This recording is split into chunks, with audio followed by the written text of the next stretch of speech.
Welcome to another live stream. It's our time to get together, headed into the weekend. And I talked about before that targets, sometimes they deal with a lot of isolation, and that's okay. I've heard a lot of targets mention that they don't mind it so much anymore.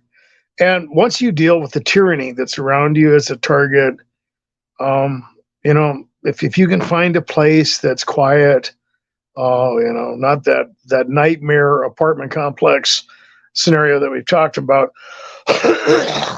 Excuse me, I'm gonna have to clear my throat.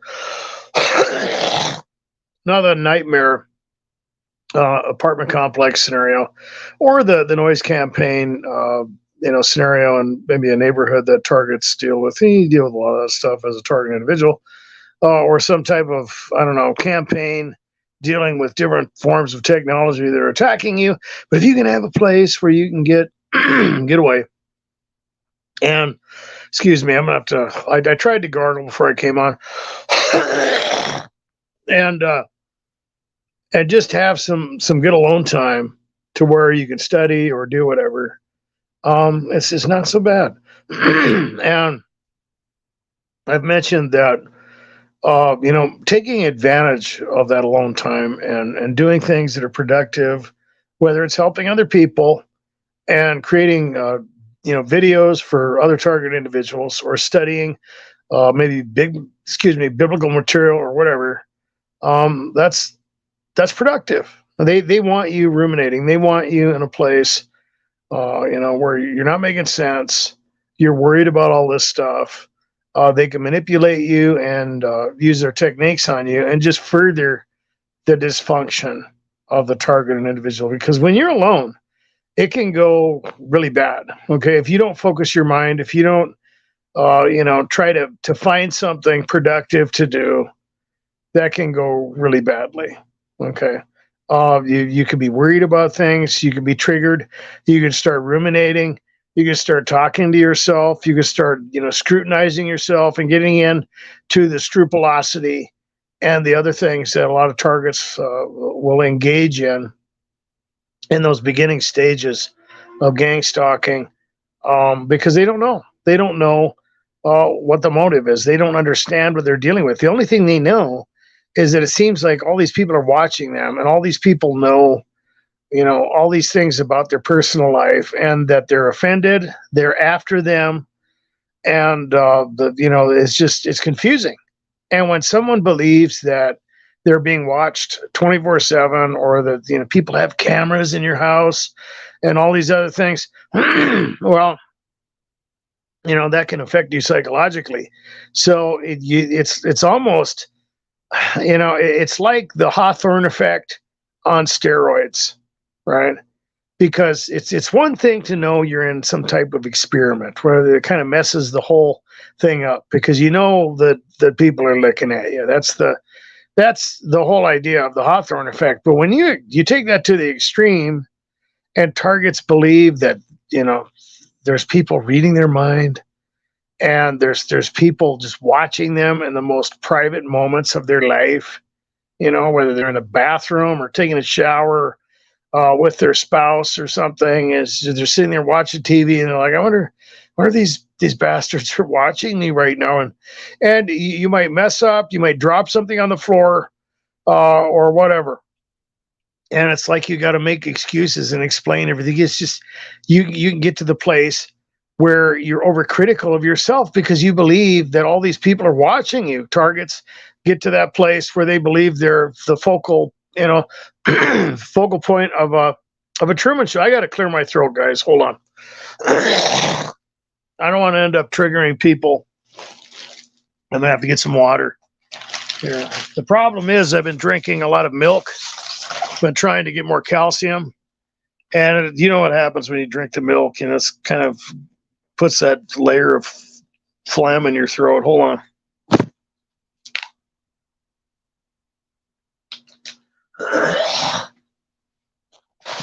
Let's try that again. I don't know if that's going to help or not.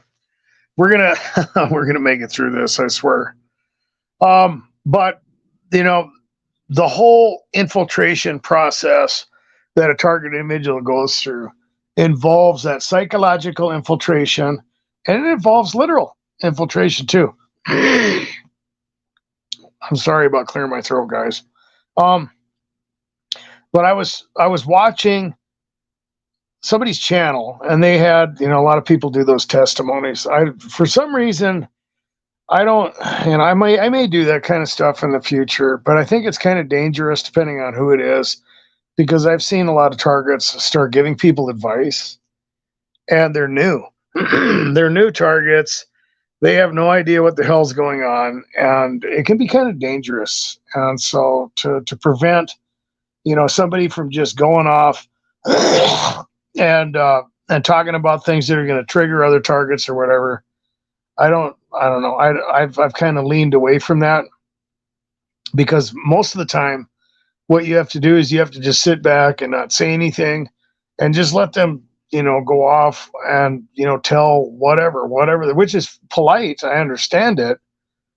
But the whole focus of this show is to help out people and their propositional tyranny and some of the things they're dealing with. So there has to be rules. When you get people telling everybody they got to shave their head because it's gonna stop their V2K or whatever, that's not gonna work for me. Or some of the other kooky things that come out of of some of the shows up. But I was watching somebody's show, and this is something that I've talked about. I've touched on this before. This involves infiltration, okay, and it's a type of tag team thing that I believe can happen.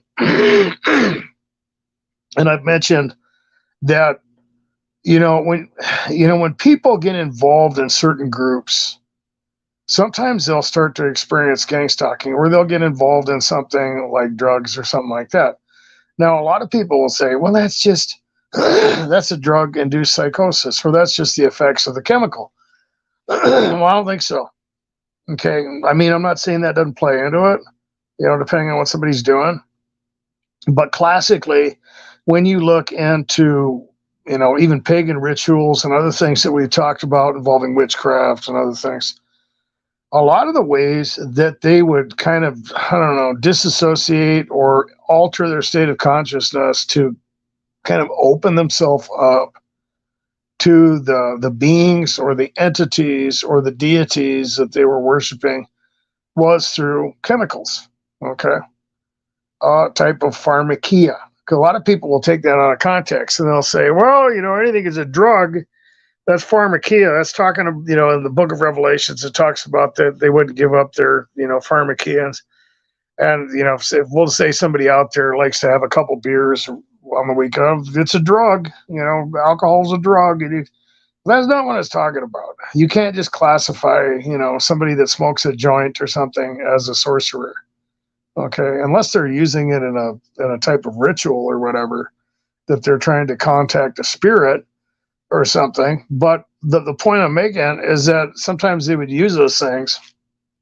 And I've noticed that there's a lot of targets out there, and I've experienced this stuff too, to where you start hanging around with certain people, and I've talked about the culpability and some of the strategies that the Kingdom of Darkness will use to try to infiltrate.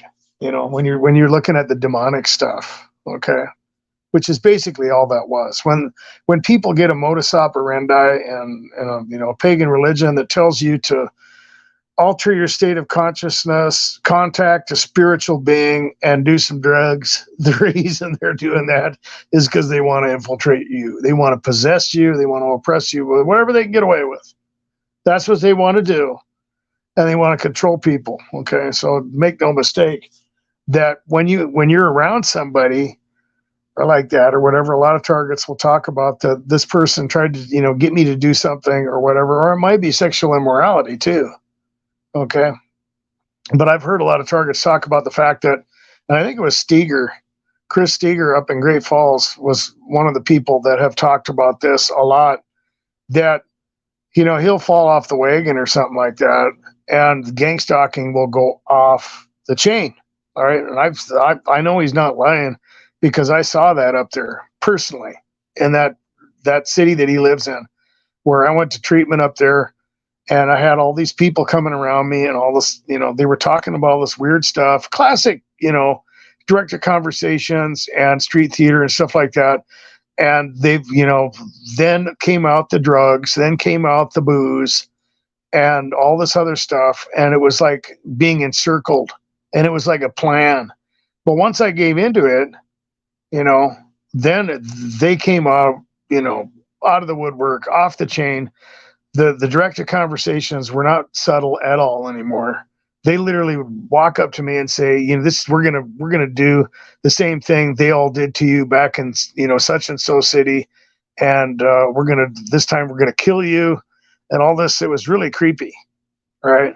But they were obviously demonically influenced. Okay, I don't believe the people that I was dealing with. I'm going somewhere with this. Were being controlled by a cryogenic supercomputer or neural monitoring or anything. It was demonic. Okay, I know what I'm talking about too.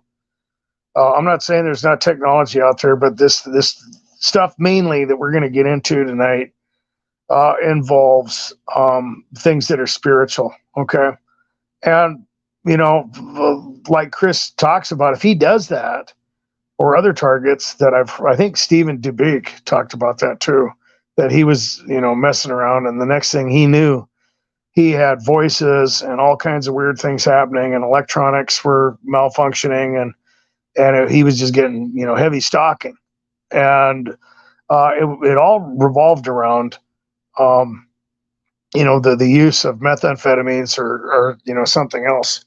And I think I don't for the things that I've experienced, that type of methodology is a type of infiltration. Like I said, there's culpability. So when you get into the secret societies, you get into Freemasonry or whatever, you get the higher levels, they have these rituals. They go through different things that they say, and they basically create a type of, atmosphere, not only for things to go on that have to be kept secret, but they create a type of environment where people are in a type of spiritual bondage, right?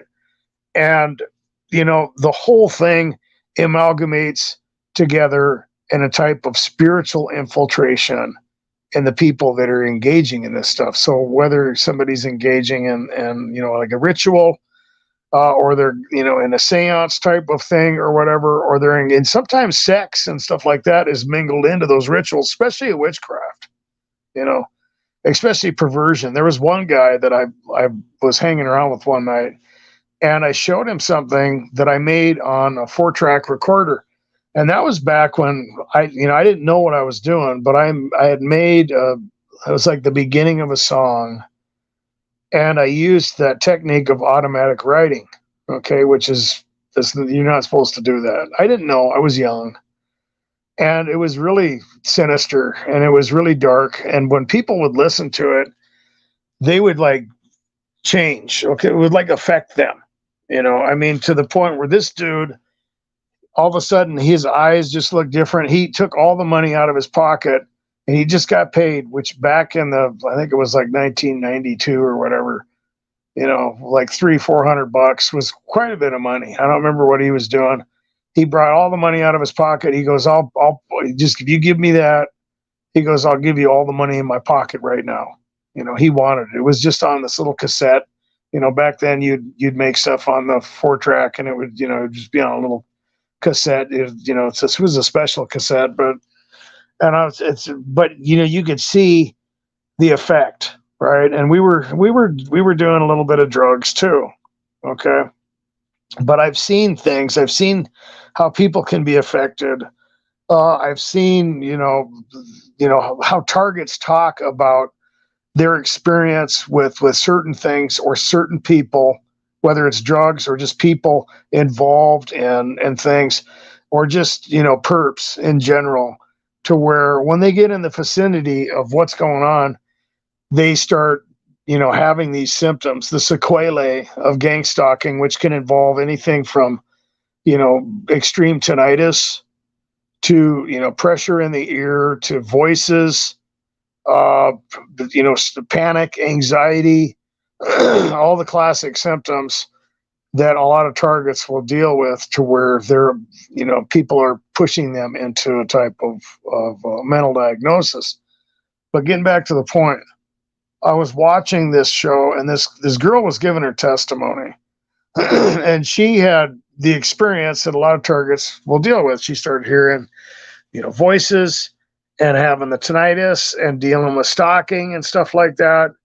And it all started, well, when she was hanging around with these particular people, and one person in particular, and they were doing drugs. Okay, they were engaging in that, and it took her a while to get away from that whole thing. But in the process, when she kind of went off that, she actually believed for a while, because she went away, and I think she got diagnosed with, probably schizophrenia or something like that. And she was prescribed medicine, and the whole thing kind of stopped for her for a while. And I don't know if she continued. She stopped taking the meds, but the symptoms and everything were gone. Okay. And she thought that maybe it was just temporary or whatever. She went on with her life. And then that person came back into her life. Right. And this was like a year of no symptoms. Right. She wasn't having any symptoms. She wasn't hearing voices. She wasn't having tinnitus. She wasn't having any stalking. And she hangs out with this particular individual, because she didn't make the correlation at first. And then, as soon as she did the same thing she did when it started, it all came back. Okay, that's not a coincidence. That's, to me, that's just like what a lot of targets, and I've experienced that stuff too, and I've talked about the fact that they will use people to get to you, right? That's the whole point. The people are the puppets. A lot of people will talk about witchcraft. They'll talk about the witches, the warlocks, and it's not to say that it's not real. It is, but it's just not real in the way that people process it. All the witch put a spell on me, because I dealt with all that stuff. And now you're looking for some kind of guru to, get the spell off you, or, some kind of method or whatever to cure the pestilence, the 7-year hex or something, and I'm not saying they don't do that stuff, but the thing is it's just demonic, right? These people are just people, right? They don't have any power in and of themselves. They're in communion with a spiritual entity that has power, right? And they're the ones that do all that stuff. Demons attack people, and they'll do all those things. When someone puts a spell on someone or whatever, really they're just being controlled by the demonic entity to get involved in that person's life. And the delusion is that the person's doing it, that they have power, right? But they don't. They're just a little demonic puppet, right? They're probably possessed, or at the very least heavily oppressed.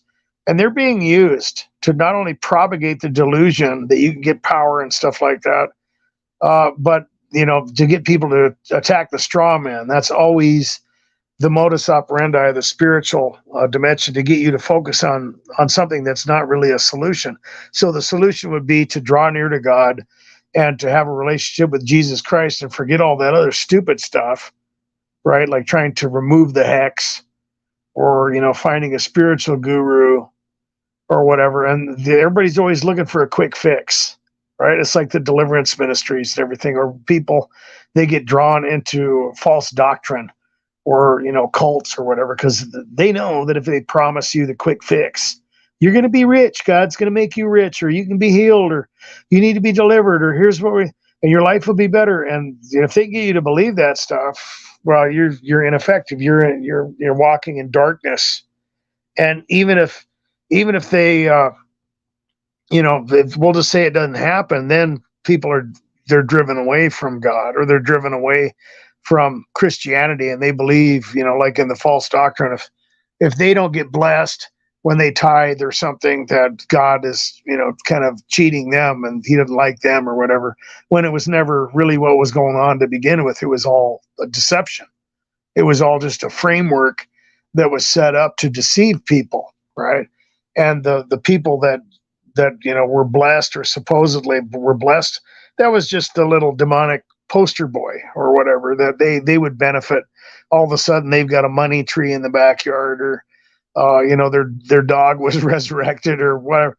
It's all just, it's smoke and mirrors, but there's ways that they will get people to believe, right? There's stimuli, there's things going on, not only in witchcraft or whatever, to get people to believe that they have power or whatever, but really the truth is it's just demonic, right? But I've dealt with a lot of that stuff. So you get off in these different tangents, these little trails that it's really unproductive, and you can get deceived. That's the whole point, right?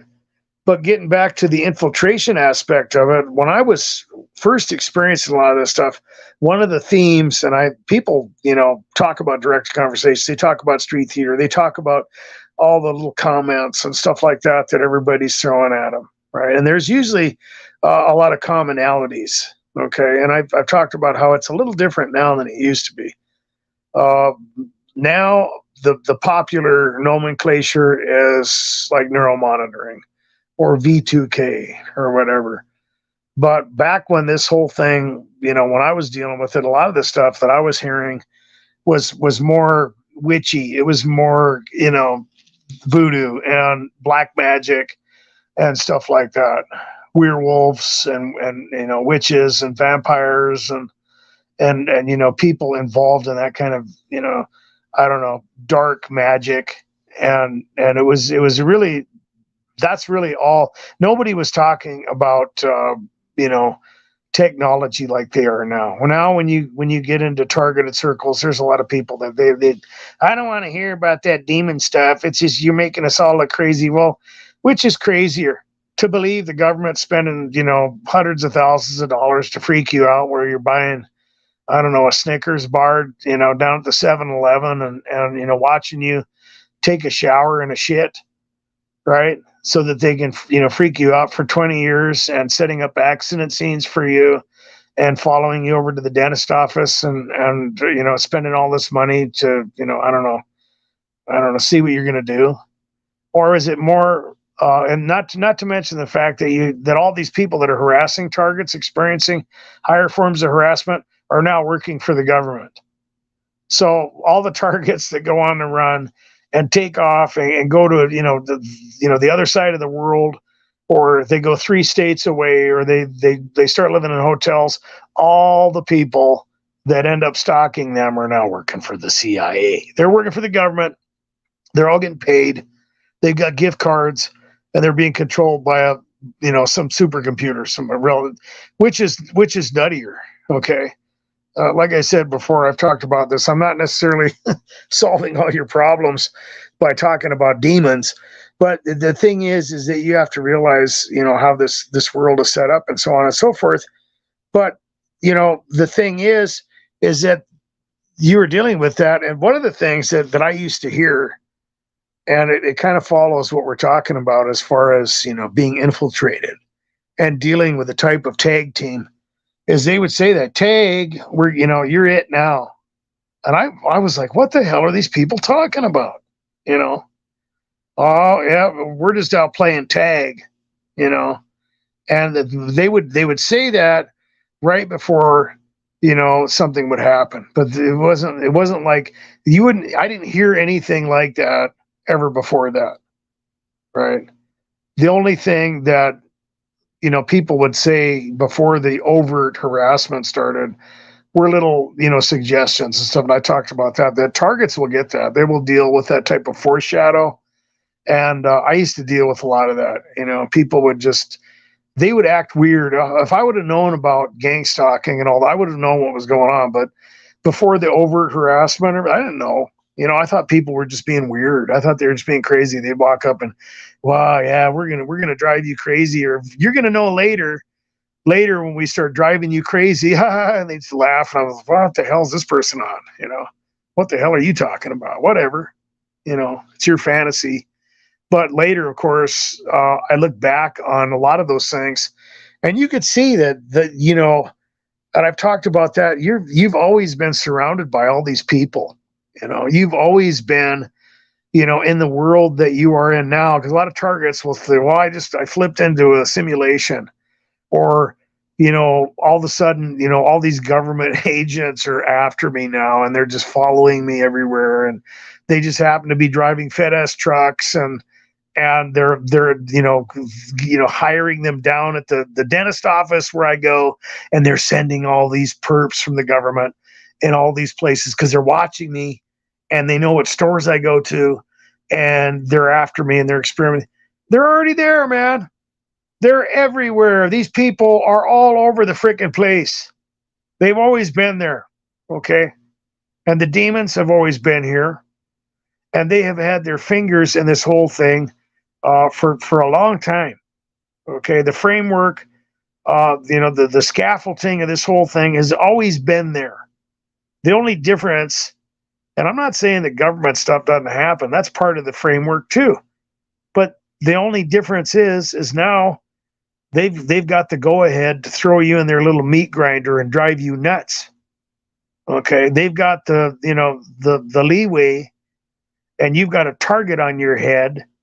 And now you're running around in a world full of these damn people who are literally, being controlled demonically and influenced demonically. And yeah, some of it is government, some of it's involved in all those things. Okay. But the point is the framework is there. And when you're dealing with this type of infiltration and tag team, some of that stuff is spiritual. Now that example that I gave with that girl, right? That all of a sudden, her when that person comes back into her life, well, it all starts again. People talk about honeypots, right? Right. And they talk about, people who try to get them on drugs or something, and I remember when, it was a long time ago, but I decided to clean my life up, and I mess around with stuff every now and again, and I've smoked a lot of weed, and I would get drunk. And as soon as I would just make that decision to do that, people would come out of everywhere, offering me free drugs, showing up to my house in mass with drugs, piles of whatever, and wanting to party and talking about how much they liked me and they missed me, and oh, I've been thinking about you. Hey man, let's get together, and and all the pestilence is there. And it's like, that's not a coincidence. I thought about that later. I was like, because when you get hooked on all that stuff, or when you become, I don't know, addicted and you get into bondage, it's like you can't, when it gets really bad, it's like nobody wants to hook you up. They won't even front you dope or whatever, and then you want to quit, and there's piles of it all over the place coming after you. Like, you can just pretend like you're quitting. If you want them to hook you up, they'll show up. But they know somehow. That's crazy. But that tag team infiltration works that way, and a lot of people will talk about that. They'll think, well, the government must have sent the honeypot to me. You sure it wasn't the damn kingdom of darkness? They really, legitimately have more of a reason and a motive to take you down than any type of government program out there. They have, you're worth a lot to them, right? You're a soul, right? You could have eternal life, right? Unless they deceive you, unless they win that battle with you, right? Which means what? They're getting a lot. Who knows exactly how that works, right? But they have a vested interest to do that. Not only, do they possess people and so on and so forth. The Bible talks about that when a demon goes out of somebody, they go into waterless places where they can find no rest. They look at it like a house. It's like you being homeless. Right? Targets deal with that. They get chased around or whatever. Do you like being out in the elements? Is it peaceful to be chased around and deal with being homeless? Obviously not. But it's worse for a disembodied spirit. And you can speculate as to all the things that they can do when they finally find a host and find someone that they can, feed on or whatever, and they can live vicariously through them. They have a lot of reasons to come after people. And the larger, I don't know, blanket of control that they have over the world, which means that they want their fingers in everything. Right? They control the secret societies. It all comes down from the top. Right? It doesn't matter whether it's the government or the Freemasons or the Illuminati or the Committee of 300, the Council of 30. All that stuff is the same. They have the infrastructure and they have their little puppets. Right? So they do that. That's how they pull. It's like gang stalking. There's a menagerie that you're dealing with, and the reason it's obfuscated is because they have a lot of leeway. They have a lot of people that they control, and when targets are out there dealing with all this stuff, rather than to assume that the government is contacting agents over at the 7-Eleven, to mess with you, or the people over at the Burger King, so they'll tamper with your hamburger or something. Then it's just literally demonic. They don't have to. They don't have to. Now, I'm not saying that sometimes it's not like that. There are feet on the ground, and sometimes a target will be surveilled and watched, and they'll get professionals to break into your house and do stuff. Sometimes it happens that way, but not always, and it's amalgamated together. But that infiltration is there. Okay. The tag team methodology is there. It's kind of like Fallen when you see that. A lot of people will talk about that movie Fallen and that it's a good depiction of what happens to targets, that it's a very good and accurate description of the harassment that they deal with these people, that all of a sudden they know things, and it's not like, it's just one spirit, like Denzel Washington was dealing with that Azazel spirit, right? And it was moving through people kind of by touch. But really, a more accurate picture is that it's like a hive. So all the spirits out there, they're connected in that way, right? They have that type, I don't know, of connection, however you want to process that. So it doesn't have to be just one of them, because a lot of people will think that. They're like, oh, that spirit possessed you. It's like this spirit is following around targeted individuals and jumping into all these people that they're dealing with, because it seems, like they're dealing with the same thing. And they can play games like that. They can even pretend like they're one of your dead relatives or whatever. And I've had weird things happen to me, and I've heard other targets talk about that they believe that, maybe, this one individual that they're dealing with is like possessing people through technology, and that, they're hooking up to them via some type of neural network, and they're dealing with the same person that's in this, cryogenic chamber with all these, things hooked up, neural devices hooked up to their head, and they're just, possessing their body. Well, I don't think it works that way.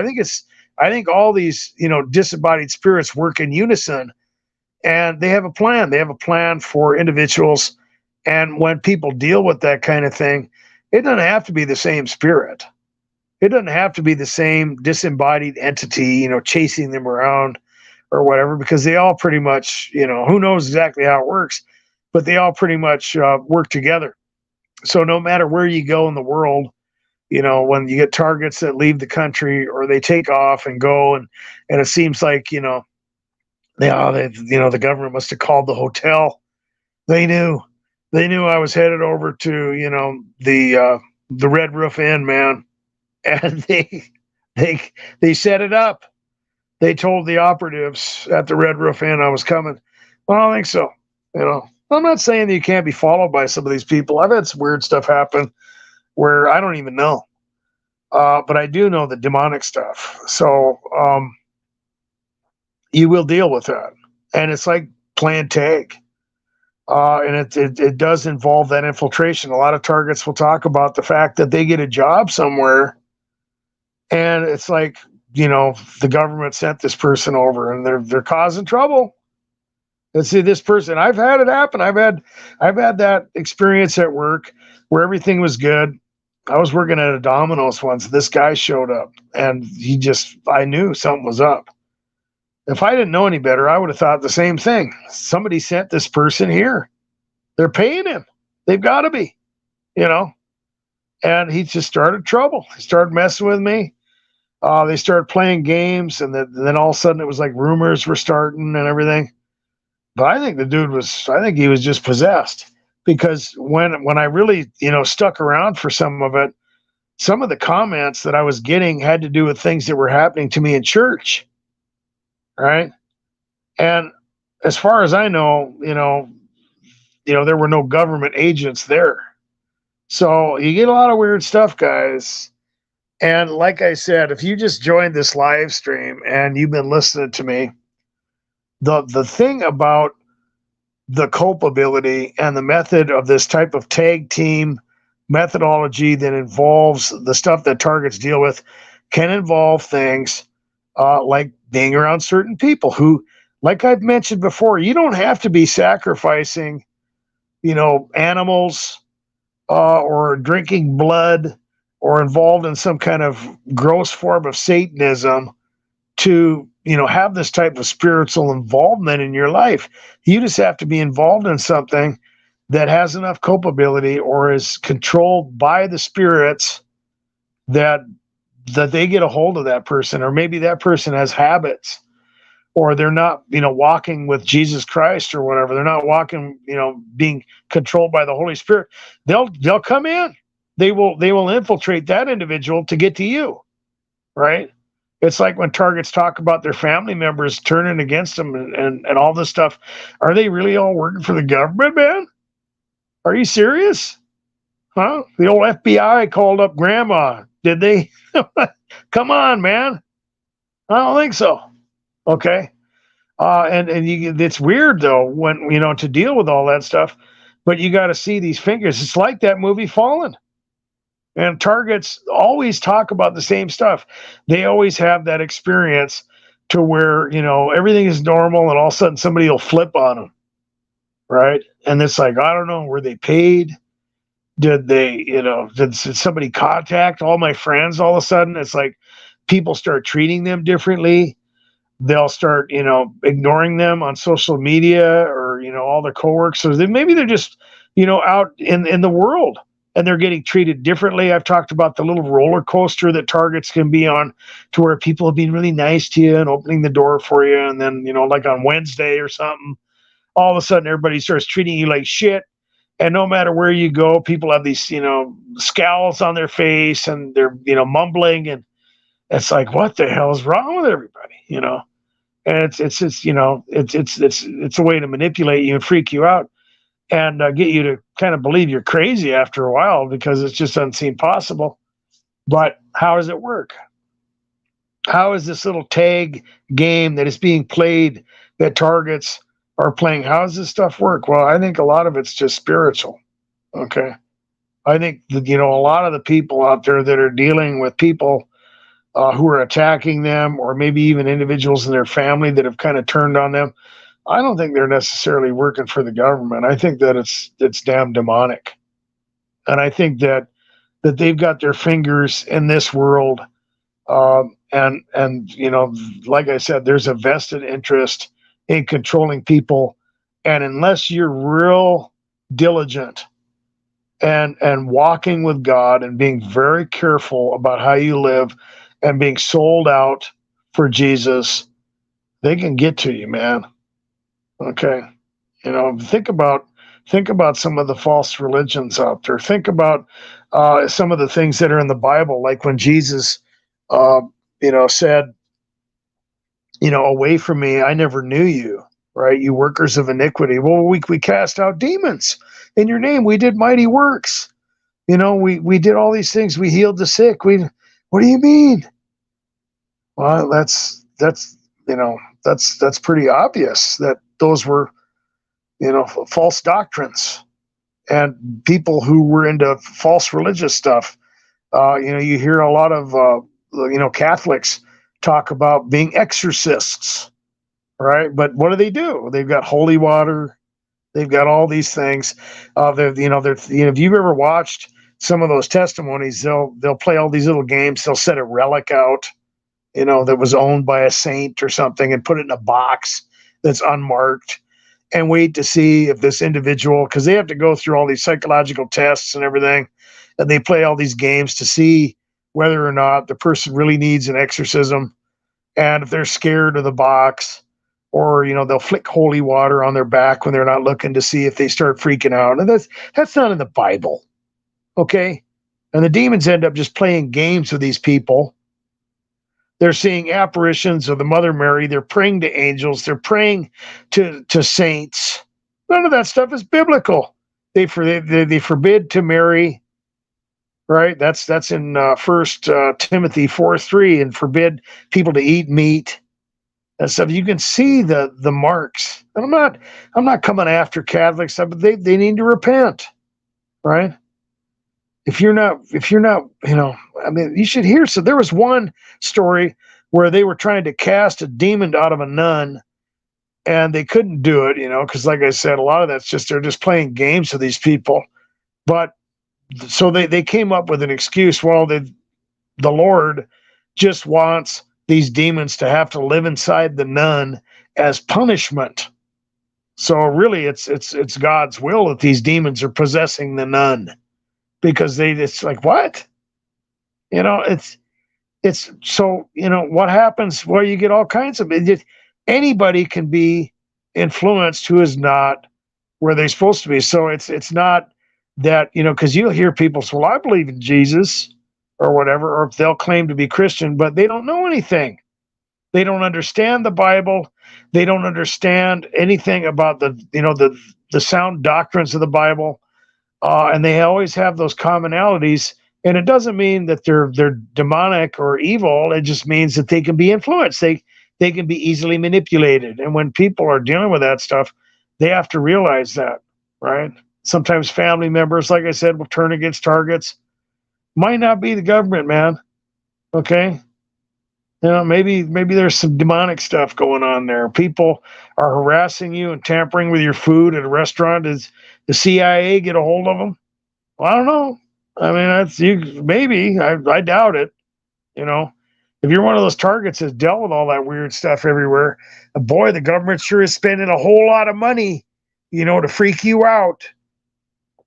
It's a huge issue, and the tag team infiltration and the infrastructure of the kingdom of darkness in this world is beyond. I mean, their infrastructure is massive, right? It's worldwide.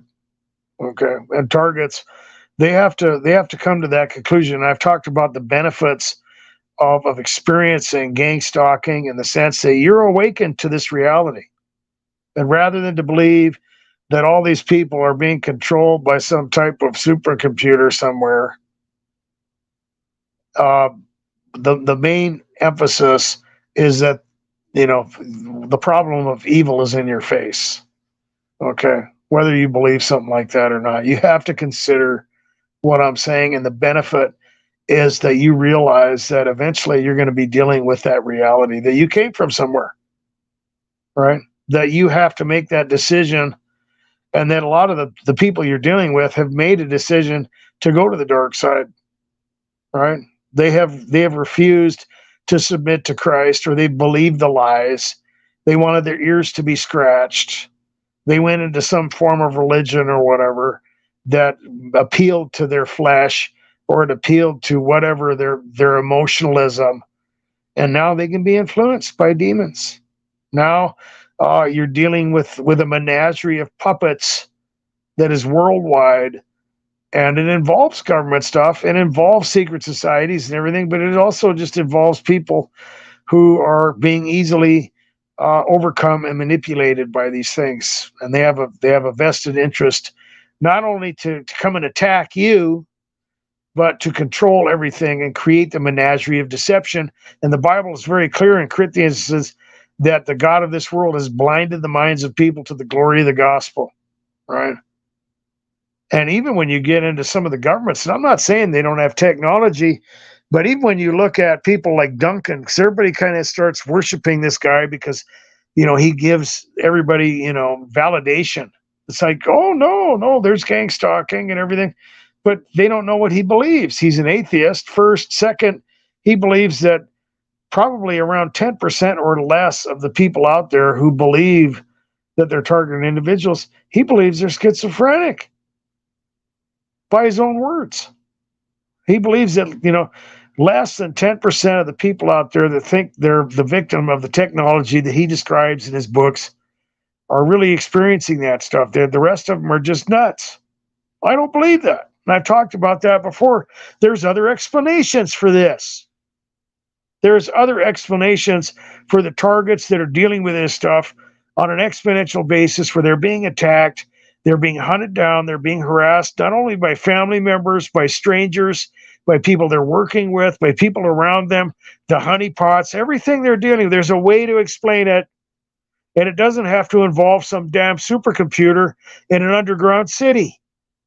It doesn't have to involve neural monitoring or people digging through your garbage and getting a bloody booger and hooking up with you through DNA resonance frequency to control you, give you forced speech, and make you belch in front of everybody to embarrass you, or wake you up in the middle of the night by zapping your groin with some type of energy weapon. Okay, sometimes that those things can happen, but the point is you got to look at who you're following. You got to look at ways to explain this. And, like I said, you're forced to reckon with the logistics of gang stalking. And when you deal with this type of infiltration, when you deal with the reality of this tag team menagerie that targets deal with, you can't throw that out. You can't just turn, the stories of the Bible about demonic possession and oppression into some type of culturalistic, cathedral somewhere where everybody gets together and sings Christmas songs. It's bigger than that. It means something. There is a way this stuff works. And I've dealt with it. I've been dealing with it for a long time. A lot of targets talk about gang stalking in church. Oh, yeah. I've had it happen to me. It's real bad in some of them, Are they working for the government? Probably not. But anyway, I'm going to get into the comments and see who's out there. Leo, welcome to the live stream. Bora Bora, welcome to the live stream. Ernie, welcome. The Skeptic, welcome to the live stream.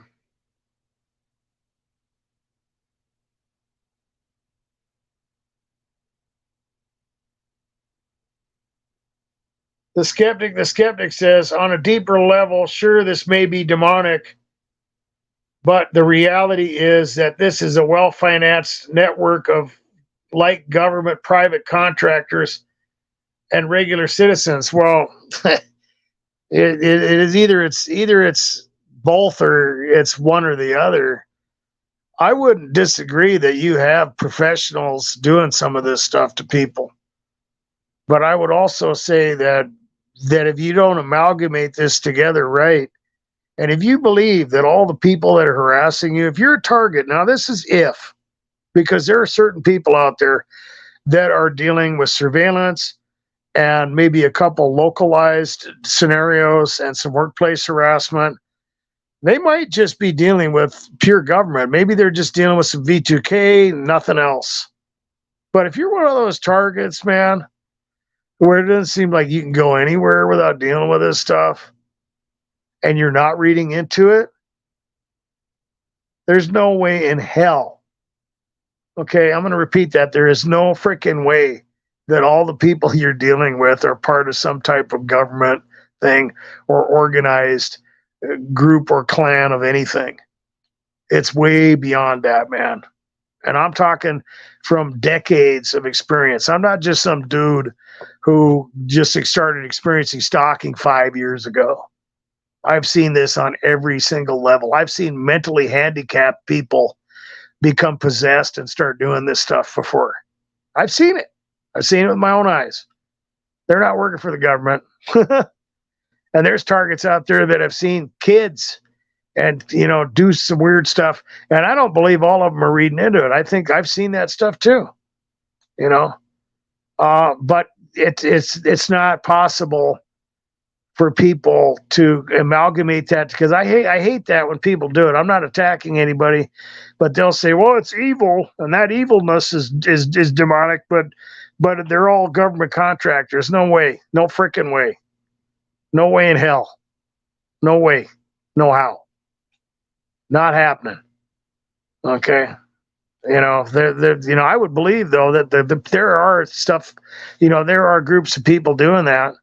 Like I said, they have, some of the private investigating firms do work like that for the government and stuff like that. So there are professionals involved, but that, like I said, comes down to looking at your particular scenario. It's like some of the people that have the channels, they'll read scripture and they'll talk about, evil or whatever. But when it comes to voices or the harassment that people are dealing with or the stalkers, they're never controlled by demons. It's always technology. It's always some kind of government, thing or citizen-based program. Well, what the hell do you think the demons are doing? What are they? They're like, oh, thanks. They've got Duncan's picture on a wall somewhere down in Tahiti. They're all hanging out in a bar, going, well, thanks to all the technology these guys and Duncan and everybody created for it, we can take the summer off, man. We don't have to do anything anymore because it's all neural monitoring now. Oh, we got so many perps out there doing our work. We might as well just take a couple of years off, fellas. Of course they don't. Yeah, you gotta love it though, but that's fine. People can have their opinion.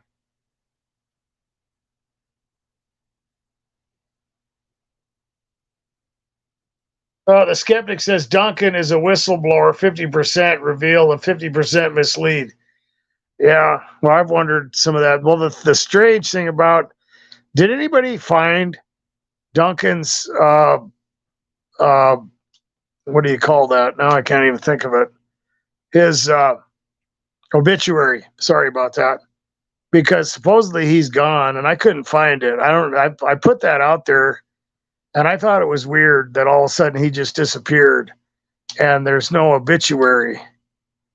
So it doesn't. I don't know. It's just, there's other targets out there or people who had a channel that they decided to leave around the same time. And some of those had people up on their channel, and they would make them show their face and everything. And that's like, there's there's a lot of people that would say maybe they're just trying to find guinea pigs for experimentation, and now that they've got, all this information and they've profiled some people and, figured out who because, what better of a way to find a guinea pig? I'm not saying there isn't government stuff out there. They do that, but they want people that already look crazy, right? I mean, if there's people out there that are hearing voices 24 hours a day and they're talking about this stuff and they get a book like from Duncan or somebody and they try to, oh no, I'm hooked up to a computer and they've got my DNA and that's what's going on. Look, this credible person told everybody about it in this book. And it's like, oh, okay. Oh, well, now we believe you. You're a government guinea pig, and all these people that you claim to be after you are being controlled by the supercomputer that Duncan is telling everybody. Of course. What was I thinking? My gosh. Oh, this is wild. Well, forget about the drugs and the mental health evaluation. We know what's wrong with you now. You're just one of those people that Duncan was talking about. They don't give a shit about that. Right? What happens? People, they look like they're nuts. You just end up telling everybody about this stuff because you think it's going to matter that you got this book, and everybody just, oh, really? Yeah. Oh, you must be a special, target of the government or whatever. And it makes people even look nuttier. And what better of a way to discredit someone and get away with doing it? Because they are experimenting on people. We have evidence of that. We have evidence of government programs like MK Ultra or other things. Sure, we do. Yeah, absolutely. But I'll say it again. Duncan's an atheist. He's completely 100% atheist, and like I said, he believes that only or even less than 10% of the people out there, that includes people in this chat, people who are going to listen to this, or pretty much the whole target individual community, that less than 10% of those people are actually dealing with the stuff that he's talking about. The rest of you are just crazy. And I'm saying that's BS, not true. But, for him, that's really the only thing that makes sense, right? Why? Because he didn't believe in the spiritual stuff. He didn't believe in demonic possession. He doesn't believe in any of that stuff. Either that or he knows not to say anything about it, right? But I'm going to give him the benefit of the doubt, because there's a lot of, there was a time where I didn't know about, the spiritual reality of this world. Maybe he's just never woken up to that. For him, the only explanation other than that would be mental illness, right? So that's why he believes that. But a lot of people that go around, thinking that they found the answer to everything, and they're being controlled by some type of DNA, resonance frequency and a neural network and everything, they don't know that he probably would say they're mentally ill. He would say, I don't think you're necessarily dealing with this stuff. I think you're probably schizophrenic, and which he admitted it. He admitted it. You can look at it several places. Duncan talks about that all the time, but people don't look into that. They don't look into that. And the huge problem, like I said, logistically, is for targets who are dealing with all-encompassing harassment. It's not, if you're just, like I said, if you're one of those people somewhere, you got V2K, you're dealing with localized harassment or whatever, it might be. But if you're somebody who, no matter where you go, man, you take off, you're running, you go to different hotels, you leave your state, and it's, not everybody's working for the government, man. It ain't happening. You're dealing with some wild stuff that involves demonic. Yeah, it's evil. It's more than evil. It's a spiritual scenario. Ryan, welcome to the live stream.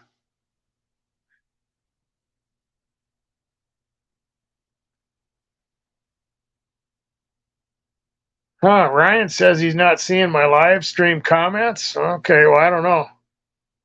It's possible. Jeremy M says he probably faked his death. I don't know. I mean, that was one of the theories, that, he shows up and does all this stuff, writes these books, and then, all these people try to get a hold of him. He gets a bunch of guinea pigs and disappears. I'm not saying that's what's going on. I'm just saying somebody else came up with that theory. But I warned people a long time ago to be careful, how they, I don't know. I mean, you get somebody who's showing their face and doing live streams, and they've got their actual name and everything, and they're telling people where they live and all that stuff. There's a lot of perps out there. Not only are they going to do something, evil and sinister to you, but they could be literally working for the government. There is government stuff going on. And the scary part that I noticed is that a lot of these perps are in cahoots, and they'll play games. They'll interact with each other on their channels and stuff. And it's always real interesting to see that all these people somehow end up doing interviews with the same guys that are not even trying to hide. I'm not going to mention any names. You guys know who I'm talking about, who are obvious antagonists of the target individual community, but somehow all these other people end up doing interviews with them, and then they reach out to you. Do you think that's a coincidence? No, it's not a coincidence. Okay. And then they start trying to draw you into that little circle of drama, and it's always the same group of people. Or you get the people out there that, they've got that military style haircut or whatever, and they're always talking about all that stuff, and they're promoting the same thing.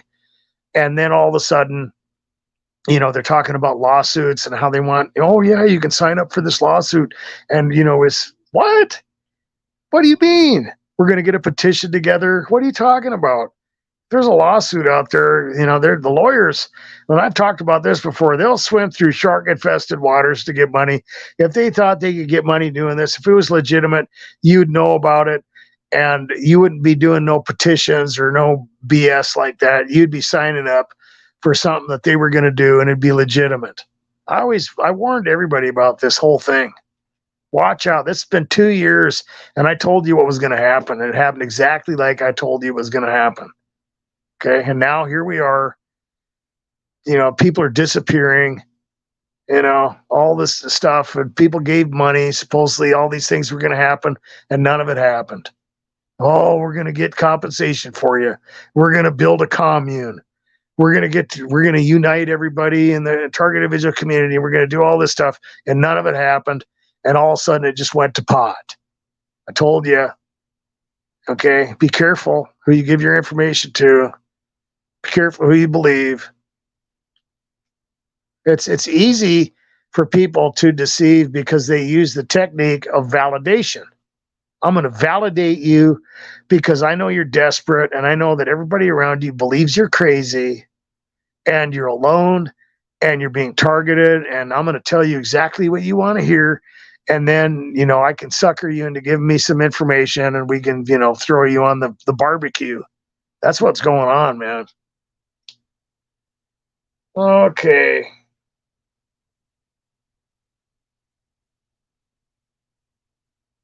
And Jeremy says that he went to other states and it followed him. Yeah. Yeah, it does. And Ernie said the same thing. That's what I've experienced. That's my experience, man. I wouldn't even bother. I mean, I'm not saying that it can't change in different geographical locations, but it's not going to go away. The thing that's weird about it is that you have different territorial spirits that rule over different geographical locations. I've noticed that it can be, like I was talking about Chris Steger up in Great Falls. When I was up there, they were just straight up murderous. I mean, it was evil up there, and there was no playing around up there at all. And he's talked about that stuff, and I've seen it. I know he's not lying. He steps out of line up there, and they will come out of the woodwork. Okay, but then I've been to other places, other geographical locations. It's different. And a lot of the people that were up there told me that too. We do things different. And I wasn't talking to people when the conversations like that were going on. This cab driver, he looked over at me. I didn't even say anything to him. He goes, we do things a lot different up here. And I was like, uh-huh. He goes, yeah, we'll kill you. And no context to that conversation. So there are differences in different geographical locations. Like I said, there's a different modus operandi, it seems like, but it doesn't mean you're going to get away. Okay.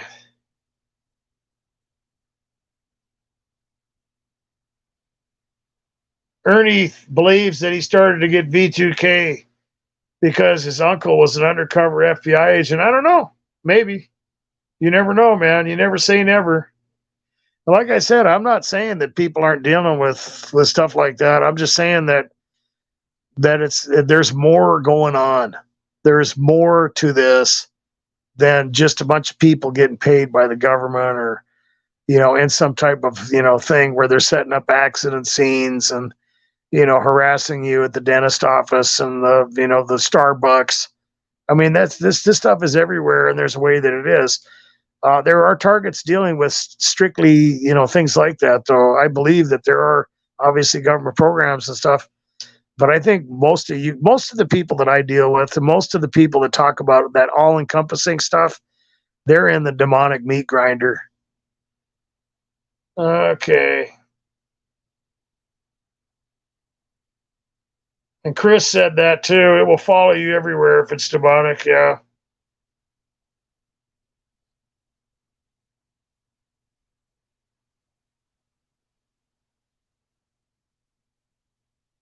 Okay. Steve the Pigeon. Okay, I'm reading here. This Steve says, I've tried to go tit for tat in the past with some of the perps. It's like they get out of jail, out of the jail free pass, and it was to do the same thing. I'm instantly convinced. Yeah,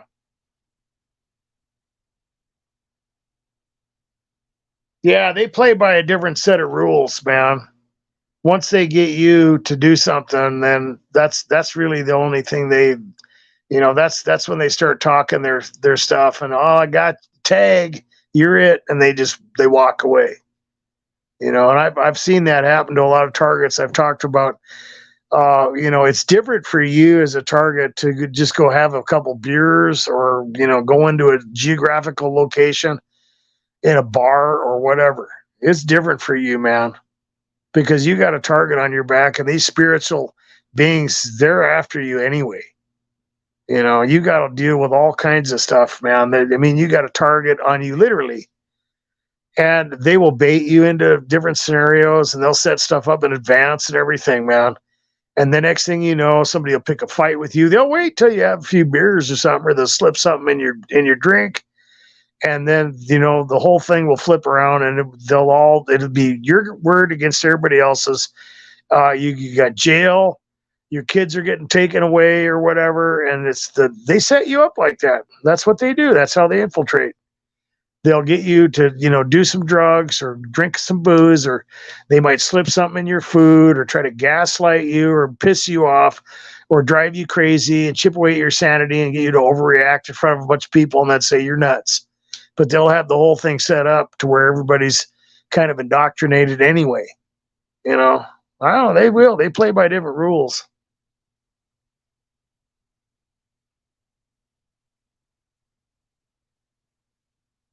Wow. Okay.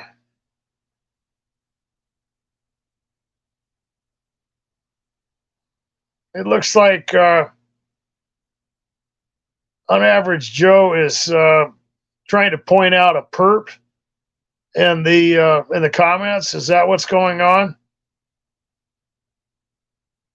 Okay. Well, I won't deal with it. So if you want to get kicked out of here, keep it up. If you don't, then be cool. Like it won't take me long to do it. So that's strike one.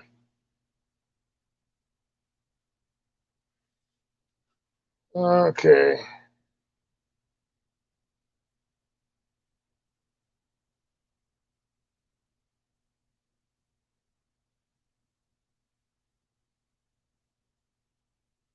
Jeremy M says there is technology where they can see through your eyes. It's not even a question. Okay. Well, I've heard people talk about that, and I've heard a lot of people, even back when I started dealing with this, they would tell people that they could do that through voodoo. So, like I said, the change, that all that stuff was being thrown around back when I started dealing with this stuff. They would do that to me. They would tell me, "Though we can see through your eyes," because of a type of witchcraft, and astral projection was very popular back then, and people would leave trinkets and clothing and sunglasses and other things in my house, and they would tell me that the way that they knew what was going on, because I would get direct conversations. People would call me on the phone like that. I think I used that example at one time where I was trying to find the cameras and everything. You guys have all played those games, right? Where you're like, how in the hell do they know what's going on in here? It's got to be in here somewhere, and you're like, check. But I was doing that, and I had all the windows covered and everything, completely paranoid out of my mind. And they'd call me up. They knew. And then they would, we can see through your eyes, or we were astral projecting into your house through the object. You'll never find it. You don't know what we put in your house, and that we're going to, come in there through the demon, porthole or whatever. And so the only difference then and now is that you're just dealing, in my opinion, that stuff is more than likely disinformation, Jeremy. So, like I said, before they wanted me to believe that it was going on through voodoo. Now they want people to believe that it's happening through some type of, cryogenic supercomputer and DNA resonance, frequency that allows them to look through your eyes. I don't think that's what's going on, brother man. I really don't. I believe that this stuff is really demonic. And, the whole idea is just to make you paranoid and everything. And they don't need that, really. Okay. That's just what I believe. Like I said, I've dealt with all this stuff. The only difference is now technology is the popular, I don't know, vernacular for everybody, when before it was all voodoo. And you have an amalgamation of this stuff. There's still guys out there that talk a lot about witchcraft and stuff. So it's still popular, but it's kind of like we're moving over to this neural monitoring thing.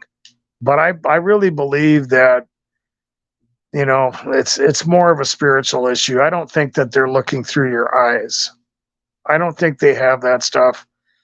I've heard all that. I've looked up at what Duncan talks about and everything, and I'm not buying it. That's just my opinion. Okay.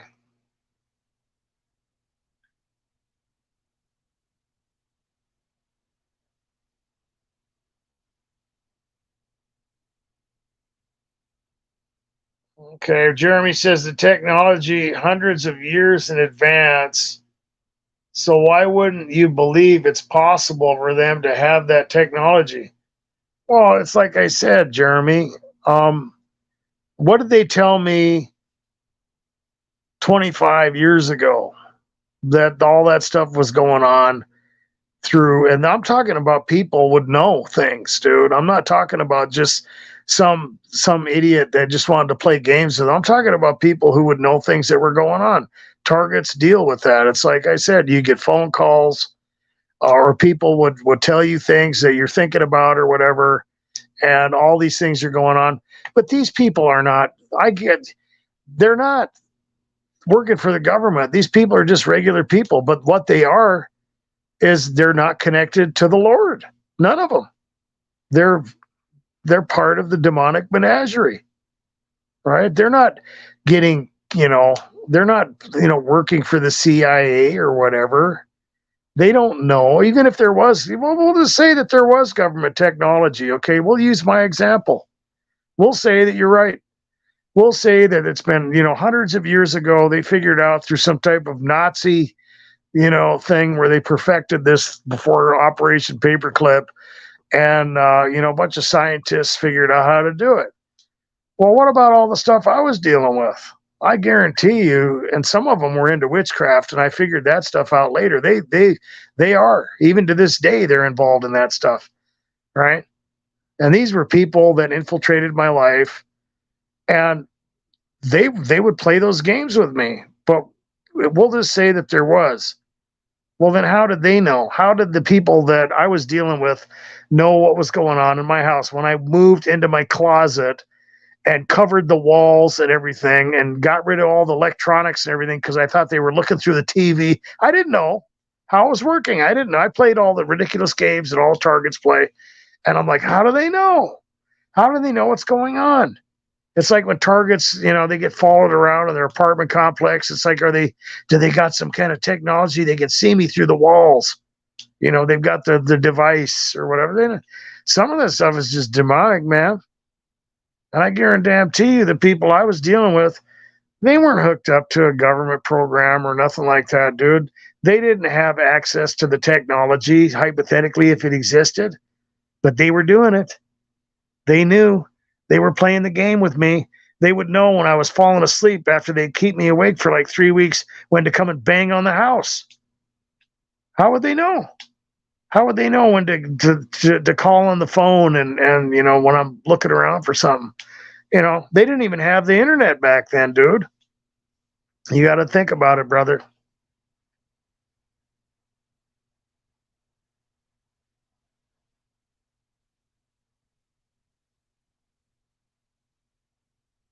Well, I'm not saying it doesn't mean they don't have technology. I'm just saying that targeted individuals get caught up in this whole thing to where they believe that's what's happening to them, and they've got a very imbalanced view of not only where they came from, what they're dealing with, but where they're going, right?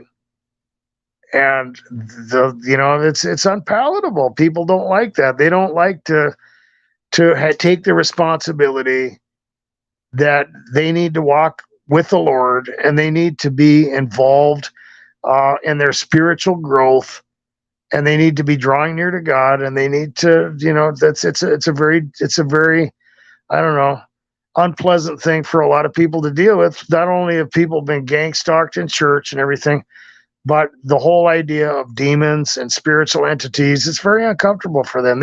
It's a lot easier for people to sit back and think, it's just some person in a white coat in a lab somewhere, or connecting to me via satellite or whatever. And it's just AI.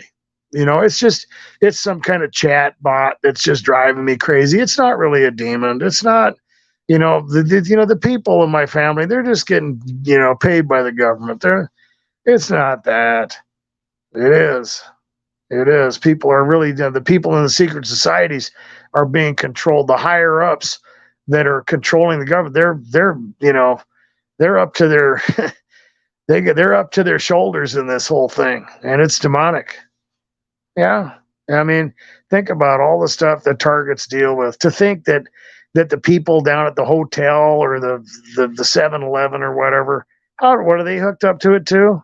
Come on, man.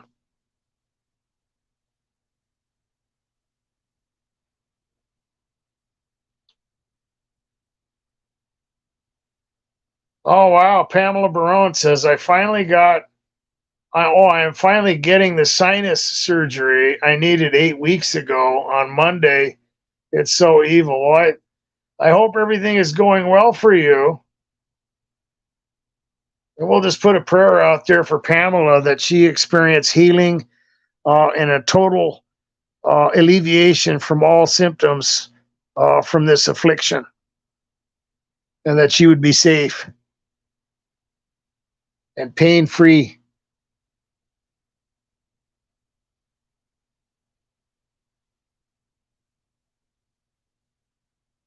Okay. Well, Ernie says roots are demonic, but they have technology. Of course they do. Where the hell do you think they get it?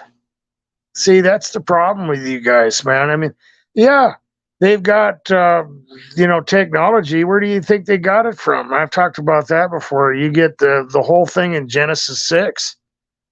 All of a sudden, mankind learns how to do all these things, including build cities and do metallurgy and everything. They all got the knowledge from them. Sure, yeah, they've got tech, they've got technology. What do you mean the roots are demonic? Oh, shit, they're being controlled by them. And I've mentioned before, some of the stuff when you talk about demons, it's not just abracadabra. They've got technology too. That's where it comes from. Oh yeah. Oh man, you want to talk about technology?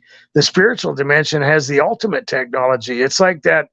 What I talked about, I think it was a couple live streams ago, when you get a game system or a computer or whatever, or they come out with software, you're almost tempted to believe that they had the good version first, and then they just they made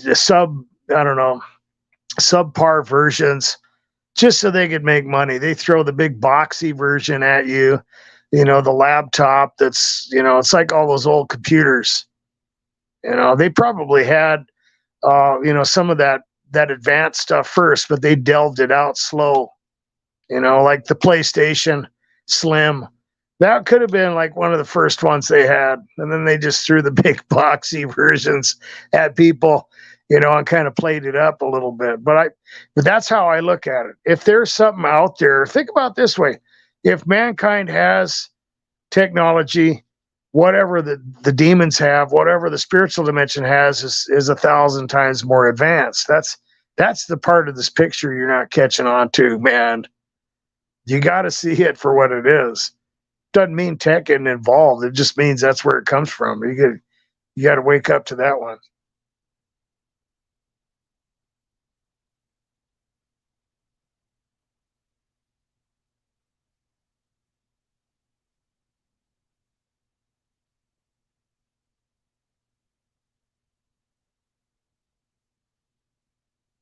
Huh. Okay. Well, let's see here. Matthew Fortmeyer says, my problem with the Christian thing is there are 3,000 religions in the world.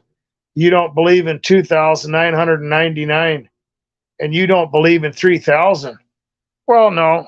The problem you've got is that you haven't looked into Bible prophecy, because all other 2,999 don't have fulfilled prophecy that was prophesied thousands of years ago. That's your problem. Okay. That's the problem with most people that don't look into this whole thing, because religion is really, there's all kinds of religion out there, right? But there is not one religion anywhere besides Christianity that has accurate prophecy being fulfilled in your face all over the place. Okay. There isn't any of them. None of them have it. None of the false religions have that, except you have some of that stuff in the polytheistic mythos of destiny involving, the things like,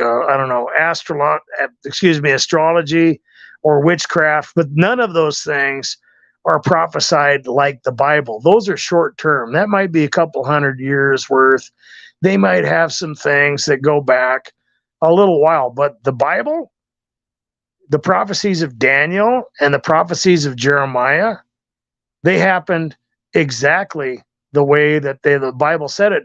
The only thing is, people didn't know how to decipher it until recently, which was also prophesied. So you have Jesus showing up 483 years after the decree of Artaxerxes in 444 BC and 32 AD, exactly. People couldn't figure out how to do it at first, but you can see it now. And then you have Israel being regathered in 1948, exactly 2,484 years after the Babylonian exile in 536. But people didn't know how to calculate that out, because they didn't understand that the Hebrews went over to the Babylonian calendar, and you had to convert that to the 365-day calendar, and you could figure it out, and it would be exactly right, including the middle of the seven or the abomination of desolation. All those things, they were all fulfilled exactly as the Bible said. None of the other religions anywhere are going to do that for you. None of them. None of them. Or the 1,260 days. None of that stuff. None of them, except Christianity. So you're trying to amalgamate Christianity in with all the other religions, and you just failed doing that. So until you look into the prophecy of the Bible, you're not going to understand what you're talking about. Okay? That's the problem with religion. Christianity isn't religion. Okay, you can classify it as things that involve, things that are religious, but you don't have any of that out there. The Muslims, none of that stuff. All those things, they all have failed prophecy. Even when you get into Mormons, they always do that too. They'll tell people, well, yeah, we had failed prophecy. Because a lot of guys will say, what about this? What about that? How come you guys prophesied that this was going to happen and that was going to happen and none of it happened? And they'll say, well, okay, maybe. But here's what you do. You just pray and ask God to give you that burning in your bosom, and that'll be your sign, right?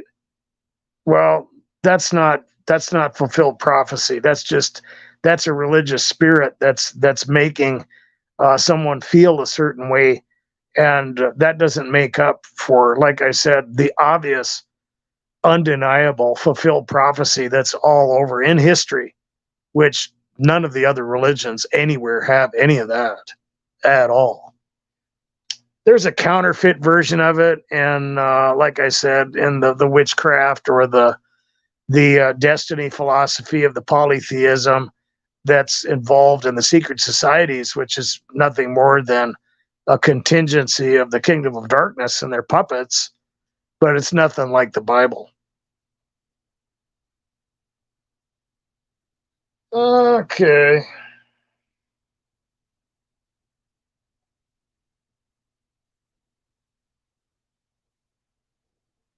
All right, let's see what else is going on in here. Firefighter, welcome to the live stream.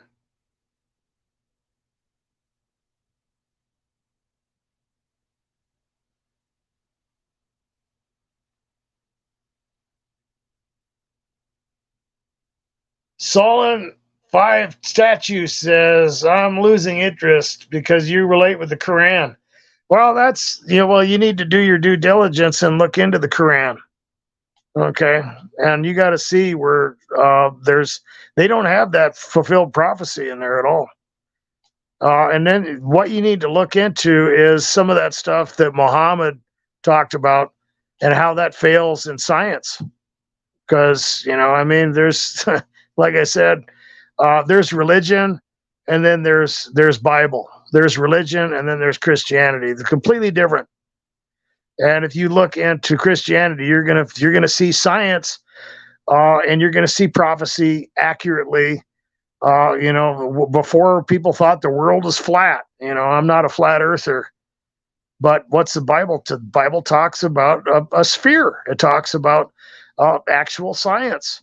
Or when you get into for example, the ritual of cleansing with the red heifer and the ash and all those different things, that's really the oldest recipe for soap, which of course we didn't even know about germs or any of those things.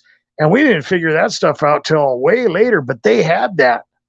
And that was if somebody had touched a dead body, that they had to go through that ritual. And that was basically the recipe for soap. We didn't have any of that. You're not going to find none of that in the Quran, man. Nothing. I'm not trying to be offensive to you, but when you see some of the stuff that Muhammad was talking about, it's like, there's no way. Even the reproductive fluids coming up from your spine and all this weird stuff. I've looked into some of that. And then the Quran's also been rewritten several times. And it actually started in Petra rather than Mecca. And there's a video about that out there that you should, look up that, Google that, and watch the video. Interesting stuff. Okay.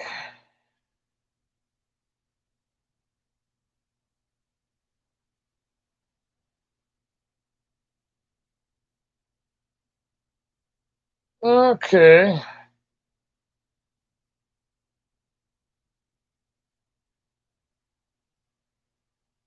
Solon 5, Solon statue, is that what it is? Yeah. Watch Dogma, because the Catholic Church is satanic. Well, the Catholic Church is a false religion, so they're not really biblical. So I would have to agree with that. I'm not a Catholic. In fact, when you get out there and you start looking at a lot of the stuff that's out there, in all the denominations, you find a lot of unbiblical stuff. But that really is not conducive to Christianity. That's organized religion. When you have different doctrines that promote, I don't know, the doctrines of demons. I've talked about that before. You got all kinds of weird stuff out there in the landscape of Christianity. A lot of people will call it the church, but it's not. It's like a testing ground for people. Catholicism is false, absolutely 100% false. Or when you get into Calvinism, that's really evil. Or the Seventh Day Adventists, or the Jehovah Witness, or the Mormons, or even some of the charismatic stuff. And the Pentecostals, the hyper Pentecostals, or dispensationalism, all that stuff is false. So yeah, you can't bunch me in with any of them.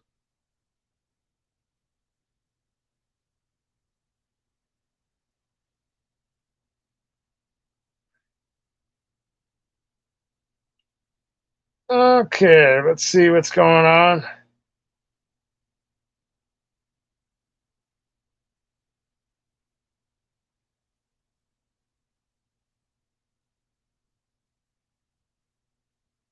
I'm just going through the questions here.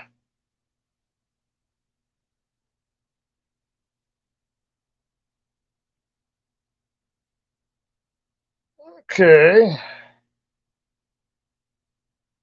Mattson Miles says, I'm a version of AI. Hilarious, man. Yeah, we're like little biological computers.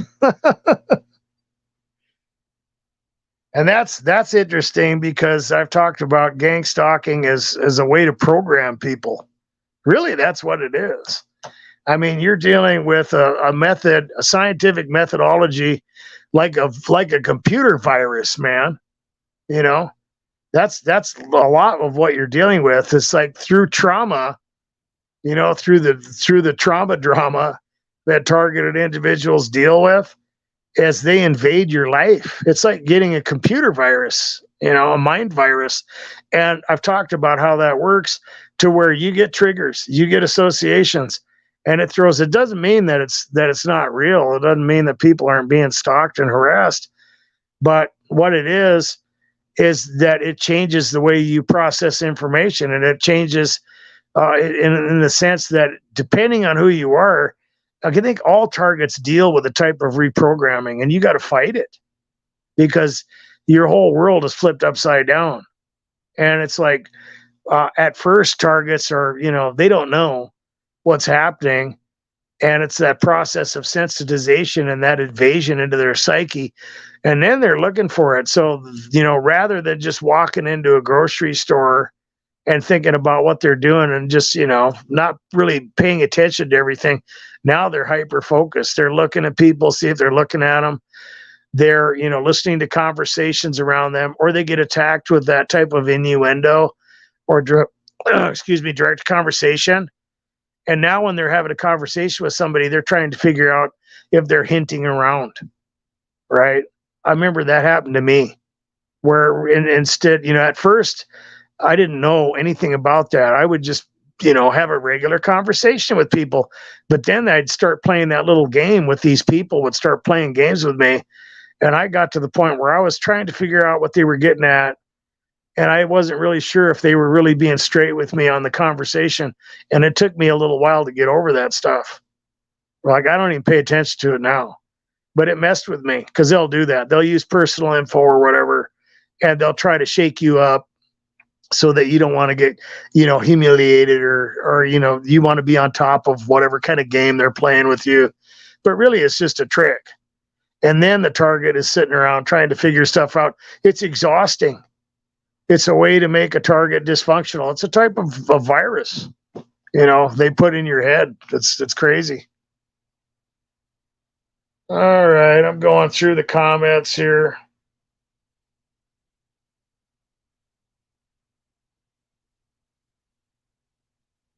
Okay. And I'll go back up to the top.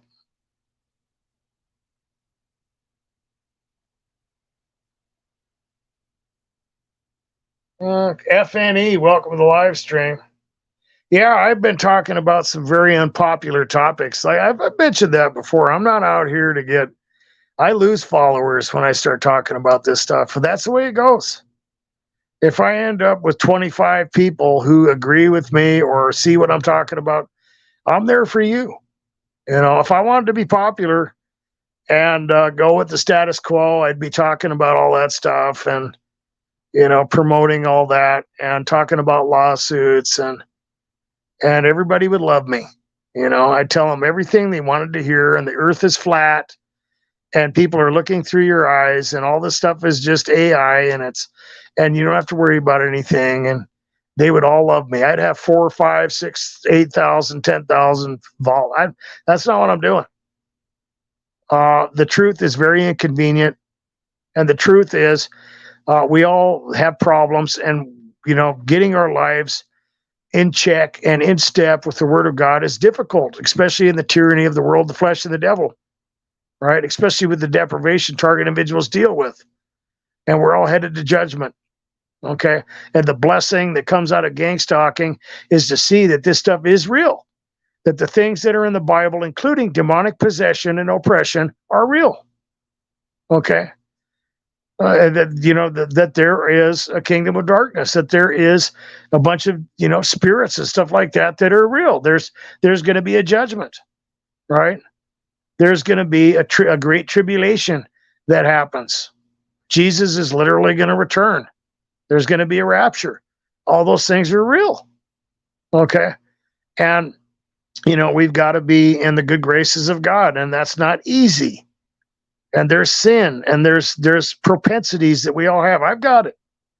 There's programming that doesn't have anything to do with gang stalking that we have to deal with, sin and habits and all kinds of things that we're dealing with, and it's not easy. It's not pleasant, right? Everybody is dealing with that, and a lot of people don't like it, and some people become offended when I talk about the spiritual stuff, because then they have to try to figure out why God is allowing it. And the truth about it, we don't know. Okay, you can look at it positively and say that he is allowing you to see these things, and he's not ordaining everything. And he has the confidence and the power and the genius to work these things out for your benefit and to bring you through. He's not making, the decisions of the demons and the perps. They're making those decisions, and they're making those decisions based on a lot of manipulation and influence that comes out of the spiritual dimension. But God can work it out for your benefit, and the whole blessing is to see the reality of that rather than to focus in on all this government stuff all the time. That's you. What are you going to do anyway? What's your plan about this? We'll say there is a cryogenic, computer at sub-zero temperatures controlling all these people that are after you. What are you going to do about it? What's your hope? We'll say you don't believe in, we'll say you're like Fort Myer and you don't believe in religion or God at all. What hope do you have in doing anything about this cabal, about the military-industrial complex that's out there, the deep state, the New World Order, the globalist, monster that is controlling all this stuff? What are you going to do about it? Nothing. You can't do anything, right? They control everything. They do. There would be no hope if that's all there was. And I talked about this with a friend earlier today. We were talking about, are these people just going to keep getting away with all this stuff? Well, it looks like it when you look at the corruption, the political corrupt leaders, and all these people in the world that live out their lives, making money, selling, bad drugs and poisoning the planet and poisoning people and doing all these destructive things. And they live their whole lives. They got big families. They got hundreds of millions, billions of dollars, and they just keep getting away with it for lineage after lineage. And if you don't believe in hell, or if you don't believe in judgment, you don't believe what the Bible teaches, they did get away with it. Is that acceptable? I don't think so. And like I said before, the evidence that they are not going to get away with it, and the evidence that these things that I'm telling you are true, is that we have undeniable biblical prophecy that has been fulfilled in front of our eyes to the exact day. When you get into the prophecy of Jesus, which is 173,880 days exactly, and the Dead Sea Scroll backs that up, right, from 444. I mean, you can't deny it. None of that stuff you're going to find in other religions. I don't know what more proof I can bring out there, and I don't know what more hopeful information I can produce for people than to say that one day there's going to be a revived planet, that you're going to get a revived, glorified, immortal body and live in a state of perfection, in perfect justice and harmony, according to that information, which is backed up by 100% fulfilled Bible prophecy. I can't get any better than that. I don't know what anybody wants more than that. If you don't like that, there's nothing I can do for you. Okay? Nothing I can do.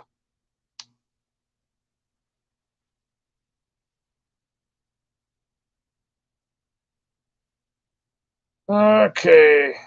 Yeah, firefighters got some stuff too. He talks about when you get into the last days, and the Bible talks about how people are going to be. Firefighters got some criteria here: without love, unforgiving, slanderous, without self control, brutal, not lovers of good, treacherous, rash, conceited, lovers of pleasure rather than lovers of God, having a form of godliness but denying the power of. What's that mean? Think about it, man. I just talked about that earlier. When you have a type of counterfeit righteousness, right? Because a lot of people will always run into that. Well, these people are good. I run into a lot. There was perps that used to try to pull that one off on me. They would be like, "Oh, this person is wonderful, though. How do you explain how this person's good and they don't believe in God? What do you mean they're good? What are you talking about? Oh, they would give the shirt off their back to me. They would do. They're always kind. They help little old ladies across the street. This person loaned me $100 or whatever. Or they're out there, doing philanthropy. That's not the kind of righteousness that the Bible talks about. Anybody could do that, right? And look at all the other stuff they're doing, right?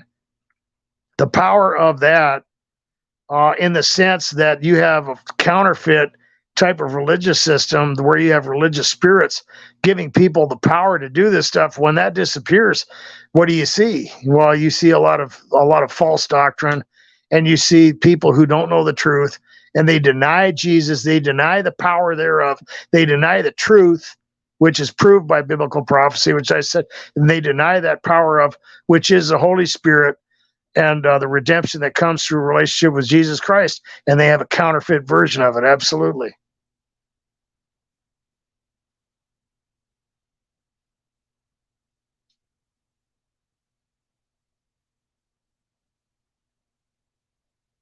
Okay, looks like Nicholas is out there. How you doing, buddy? Looks like Nick was doing was working out. Right on. That's smart. That's good, man. A lot of targets, they talk about different things that they can do and things that they can control to be productive. And working out's good. By the way, I like to thank everybody for their prayers. My arm is feeling really good now. I can use it again normally, but I'll be honest with you, I'm afraid to lift weights. And I've been heavy into that stuff for decades. I used to lift weights like 4 hours a day back when I was in high school and beyond that, and I was real intense into that stuff. And it's kind of killing me that I can't work out. I'm afraid to do that. I appreciate your guys' prayers, though. And I'll mention this too. My voice is starting to get kind of raspy. I'll probably have to quit the live stream here pretty soon. But if you guys have prayer requests or anything you'd like me to address in a video, go ahead and put it in the live stream. And I'd like to thank you guys again for that, because it's hard to deal with all the stuff target individuals deal with, and working out for me was something that I liked, and so I'd like to get back to that. But I'm afraid I'm going to mess my arm up. That's kind of what's been going on over the last few years. It seems like I had to reduce the amount of weight that I was working out with, because back in the day, I could throw around 230 pounds, 250 pounds, and I could do 30 or 40 bench presses in a row, of like 250. No problem. Right now, I'd be afraid to even do half of that weight. That's how bad my joints have gotten. So I don't know what the hell's going on. A lot of targets talk about different things that happen to them, as far as maybe some of the directed energy weapons or the chemicals. I think Nicholas has talked about the different things, fuming and particulate attacks and stuff like that. I've seen that kind of stuff. It sucks. And some targets deal with spiritual afflictions, and also the food tampering and other weird things that they're dealing with. I don't know. You don't know what the hell's going on, And but I'm glad that you're able to do that, Nicholas. And I think that's one of the things that targets need to focus on, is your health, on your diet, on staying busy, trying to work, stuff like that. And I've mentioned that if you put that in your protocol list, that's going to be a lot harder for them to tear you down and get you broken down as a target. If you got money, if you're trying to stay healthy, you're trying to stop yourself from ruminating on what they want you to ruminate, and don't play whack-a-mole with them. And when they, sometimes they'll get their fingers in your life. Just sometimes let it go. Let it go and just, focus on the stuff you have control over, because they want you to bang your head against the brick wall. They want to have leverage over you as a target and control and manipulate you. And, frustrating you is one of those things that they like to do. Yeah, that's a good example though. Yeah, I've been doing, Ernie says isometrics. That's a good one. I've been doing that. I haven't been using the weight of my body, but I'm doing that, just kind of using like a blanket or something like that, and kind of, tensing up my muscles. I've been doing that. Or when I'm at work, I'll grab the steering wheel and just kind of, grab onto it and tense up my muscles and stuff like that. That's really all I can handle right now. I don't know what the hell's going on, but I'd appreciate more prayers in that area.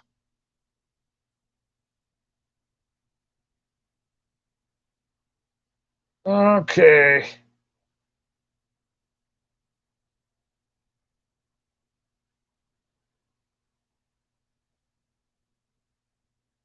All right.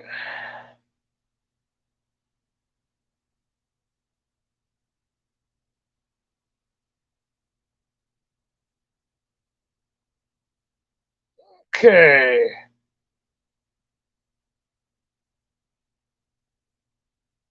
Looks like Matson's talking about something wild again. I got to see what this is. By the way, that's how it's moved through your house. They repurpose drywall joints, tapping them after they remove the filling gaps, and they even create more space to leave open for the gas passage. So it looks like Matson's talking about the fuming thing. I believe it, man. I totally believe the guy. I've experienced that kind of thing, and it's weird when you get into some of that stuff. And I talk about the spiritual aspect of gang stalking, and sometimes they pull off to where you don't know what's going on. But there are things happening to targets. There's people out there dealing with direct energy weapons. They're dealing with technology. They're dealing with devices and cameras, and people breaking into their house and moving stuff around and tampering with their personal property. My emphasis on the spiritual dimension isn't that everything's just a invisible demon. It's that technology comes first and foremost, from the spiritual dimension, and you got to know that. If you're a believer in technology, I agree with you. Okay. But you have to understand where it comes from, and you have to see how it amalgamates in with this whole thing. And you also have to understand that when targets are dealing with the full meal deal and they can't get away from this stuff, and it's everywhere, that it's not just a bunch of damn government agents chasing them around, and it's not just a supercomputer controlling everybody. There's a demonic hive. It's real. You're dealing with spiritual entities, and there's an amalgamation of all these things together. That's my point. Okay.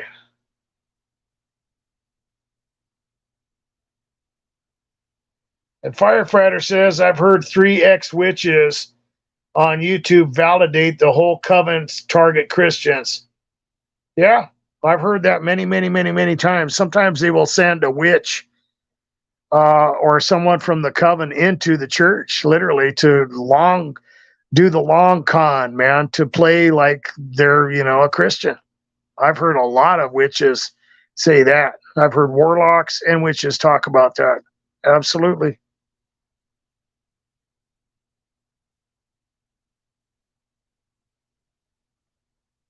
Well, guys, I do have to get up and go to work here.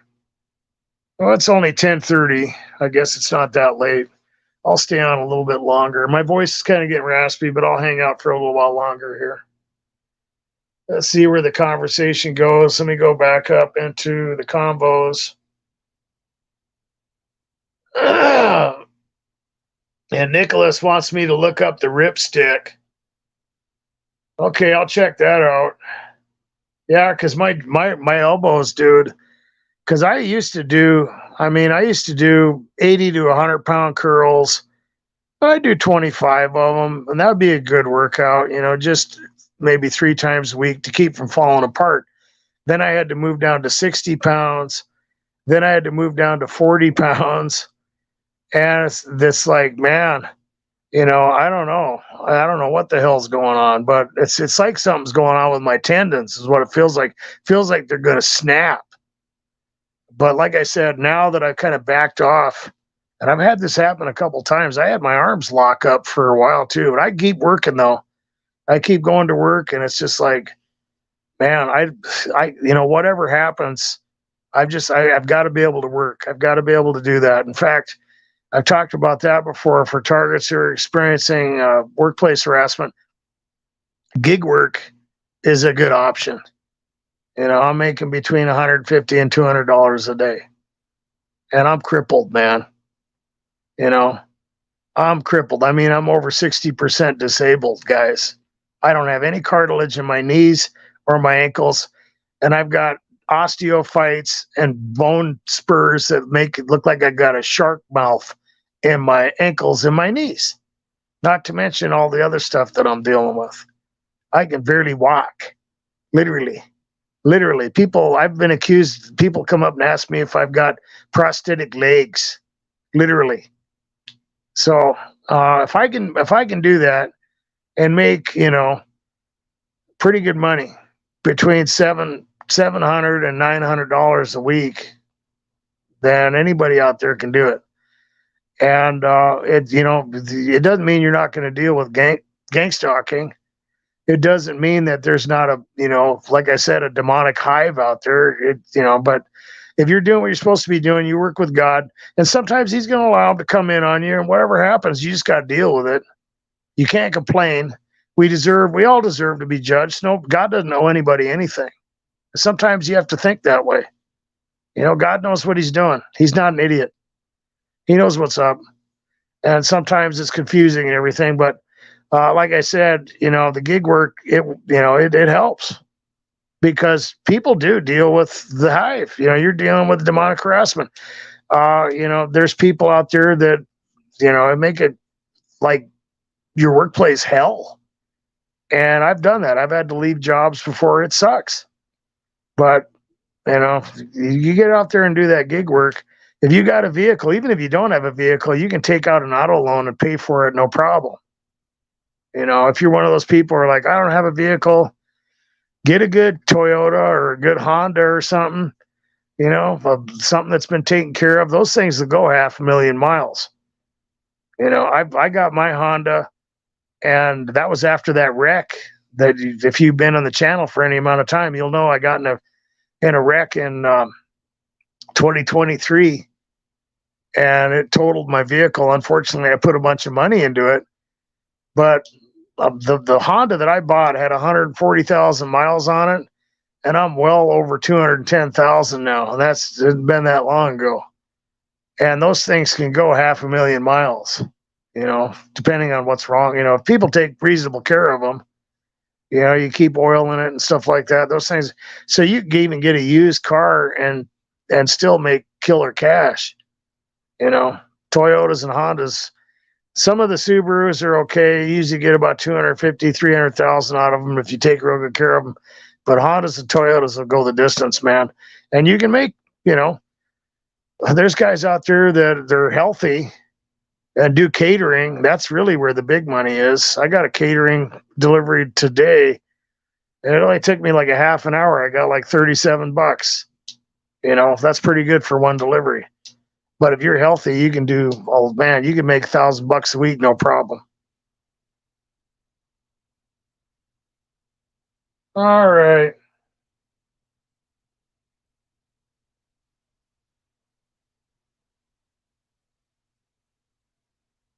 Okay.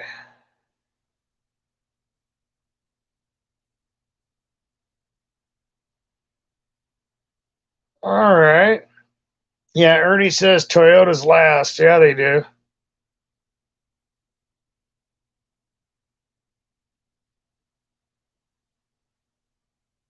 Okay. Matson Miles says, yes, it's plausible deniability. Nothing there that shouldn't be. Yeah, just to ignore the stains and the retaped gaps. Yeah, and then on top of it, they'll try and convince you that you're going crazy. Was that like that before? Did that look like that? You might not notice it until you put a new light bulb in or something. You're like, what? Oh, hilarious.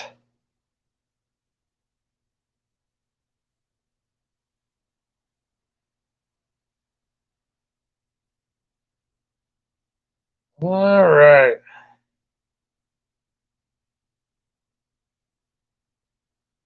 Well, let's see here. I'm looking through the comments. My throat is getting kind of messed up, guys. I'm probably going to have to end this soon.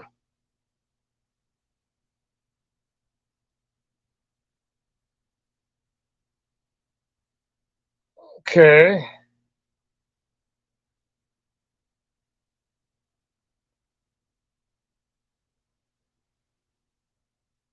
FNE says, hey, doctor, I appreciate your streams. Well, thank you. And I appreciate you guys hanging out with me. Like I said, a lot of the stuff that I talk about isn't popular, but I'm being honest. I mean, I'm not trying to be abrasive. I'm not trying to be argumentative. I want to help people out. And like I emphasize that, there is no hope for the individuals think they found some answer when it's all just, artificial intelligence. And come on, all that demon stuff is just, that's what they're trying to drive you crazy. Well, no, you're missing the point. If really all there is some government cabal and there's nothing, they're just going to get away with it. And like I said, there's Bible prophecy that's fulfilled that everybody can look at, right? It's right there. The end of the Babylonian exile in 536. You have the first seven times 360, the lunar calendar, which 360 days per year is 2,520. And then you multiply that times 0.9857, you get 2,484 years exactly to 1948, right? Which does not take away from the final 7-year period. But remember, that's not a total tribulation period, though, either. There's a great tribulation that's mingled with the great and terrible day of the Lord. In fact, if any of you guys go into my Bible channel, Sermon Seeker, you're going to see basically sermons on the rapture. There's one sermon I have on the rapture. I took a lot of those other ones down. I'm going to have to make some more sermons. But, you get out there and you Google fulfilled prophecy, you're going to find a lot of stuff. And that's important because otherwise these guys are just getting away with this stuff. You talk about, the government being in control of everything. Well, there is a lot of that going on in the sense that there's an infrastructure and there's corruption. The people in control are in the government. They're in the higher up, places in the secret societies. They're in places of control and power, and but who's going to hold them accountable? Eventually Christ. He will. And if you don't believe that, then I don't know. There's nothing I can do. That's not very hopeful, right? It's just not. And a lot of people talk about the reptilians and stuff like that. If there's just some, and I'm not talking about like the biblical version of that, where there's a kernel of truth going into the lineages and the Nakash, and I don't know. Some of that stuff is real interesting, but people will take it out of context. Where you got Nibiru, or you got these other things, this intergalactic community that you got these reptilians that are just enslaving humanity, and there's, like I said, there's partial truth to some of that if you look into the biblical context of the mingling of the Genesis 6 account, and you have some of those things playing through, like I said, with a kernel of truth. But if all there is some alien race controlling everything, or just some huge, monstrous military-industrial complex, there's no hope for targets at that point. Your hope is in something that is sure, true, and is going to happen. Okay, it's not if, it's when, and nobody knows the day or the hour, but there's going to be a return. Christ is coming back, and everybody who is in Christ, everybody who is in faith, is going to get a glorified body, and they're going to live forever in a perfect world, and eventually there's going to be a new heaven and a new earth. Okay, and there's going to be perfect justice. There's going to be no gang stalking. There's not going to be any pain or sickness. Christ is going to wipe all the tears away, and everything is going to be fixed completely. A lot of targets wonder, how is it possible for me to come back from all these things? And you get hopeless looking. Well, I'm always going to be traumatically damaged from all this stuff. I mean, I'm paranoid. I can't trust people. How am I ever going to, well, this isn't everything. This world is not everything. This life is just a breath, right? And you are going to be dealing with persecution, and you might have some trauma. You're going to have sickness. You're going to have people attacking you, and that's not going to be done until later. Okay? And the hope is in what the Bible has given us for hope, and that it is going to get fixed, and that Christ is going to wipe away all the tears. He's going to fix everything. There isn't going to be anybody with post-traumatic syndrome in heaven. You're not going to be worried about food tampering or fuming. You're not going to be worried about people breaking in and doing something to you. You're not going to be stalked by, viruses created in a lab. All these things are going to be gone. And for now, we have to believe that. We have to walk by faith and deal with the tyranny of the world, the flesh, and the devil. Whether it's all these other things that people are looking at or gang stalking, it doesn't matter.